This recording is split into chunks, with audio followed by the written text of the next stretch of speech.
Why is ankle mobility so important? When our mind-muscle connection to our ankles is weak, the rest of our body can suffer. We struggle to execute exercises such as squats and deadlifts effectively, and ultimately, we can experience joint pain in areas proximal to the ankles or even further away in extreme cases. So in this video, let's go through a 4-stage routine to give our ankles and feet some love. I love self-massaging my feet because after a long day of training, commuting to sessions, or going on runs, my feet and ankles need some self-care.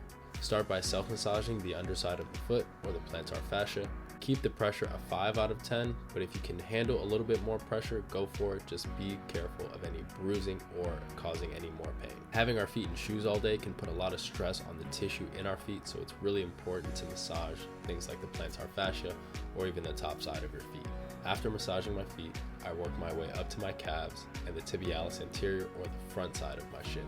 Do your best to stay off the bony part, as this could cause some damaging to those shins. Over-intensifying your self-massage can cause more soreness and bruising, so try to have more frequent self-massage sessions rather than having one big self-massage session in your day and feeling stressed because you didn't do that much and now you're pushing really hard and maybe causing more pain. After I've massaged my feet, I like to interlock my fingers between my toes and mobilize my foot and ankle a bit, bend the toes forward and back, turn the foot left and right, and even practice pulling your toes towards your face. After several sessions, you'll notice your feet feel lighter, the tissue is less sore, and you can walk with less pain in your feet. Next, we'll move on to lengthening. The first stretch I like to go to is a kettlebell lateral hip opener. The hip, knee, and ankle have an important relationship that we can't forget about. If you don't have a kettlebell, you can use a dumbbell. The purpose of the weight is to help keep your body centered. Start by placing one leg inside the band and the opposite knee on the floor.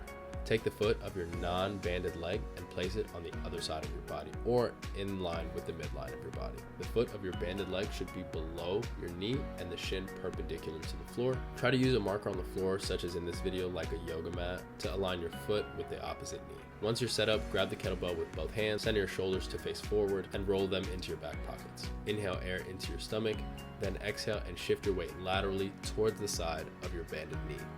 As you're pushing your knee over your third and fourth toes, relax the hip, allowing the band to pull on the knee and open up that hip joint. Avoid turning the shoulders or falling forward. In this stretch, we want to get to a range that's challenging, but still comfortable enough for us to breathe and have a relaxed mind and body. With each passing breath, look for more range in the ankles and more openness in the hips, without straining or fighting to increase the stretch. If you get stuck, stay stuck and work to get more range on your next stretching session. After we've got some lengthening in the ankles and opened up the hips a bit, it's time to add some resistance to the ankles. The most common exercise we see is plantar flexion, where we're pushing our feet against a resistance band, such as if we're pushing on a gas pedal. Set up the band at the base of your toes so that you get an effective resistance against your feet, but also so that the band doesn't slide off your foot.